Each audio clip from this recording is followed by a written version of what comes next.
Tayong mga tao ay maraming paraan para maipakita natin ang ating affection para sa mga mahal natin. Ang mga yakap at halik ang kadalawa sa mga pinakamadalas nating gawin upang ipakita ito hindi lang sa ating kapwa kundi pati na rin sa ating mga alagang pusa.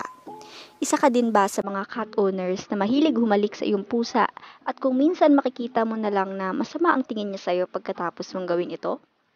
Kaya nga marami ang nagtatanong kung gusto nga ba talaga ng mga pusa ang magpahalik.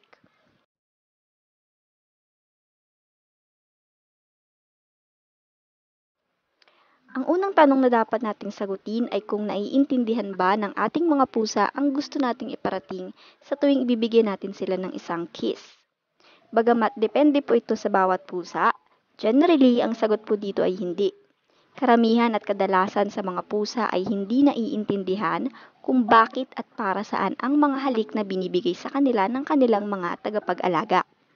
Ang petting at pag-scratch mo sa kanilang likuran o sa likod ng kanilang tainga ay nai-interpret nila bilang isang affectionate behavior, pero ang isang halik mula sa iyo ay maaaring magbigay sa kanya ng confusion.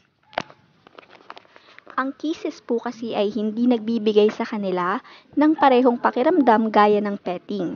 Hindi siya nakakakuha ng physical pleasure na ina-associate niya sa affectionate touch. At since hindi naman ito ginagawa ng mga pusa para i-demonstrate ang kanilang affection, hindi rin nila alam na ang ginagawa mong pag-kiss sa kanya ay isang act of love. Pero syempre, meron pa rin namang mga pusa ang natututunan ang ganitong act of affection, lalo na sa mga pusang natural na malambing at kung palagi mo siyang hinahalikan habang pinipet siya. Madali lang naman na malaman kung gusto o ayaw ng isang pusa kapag hinahalikan siya.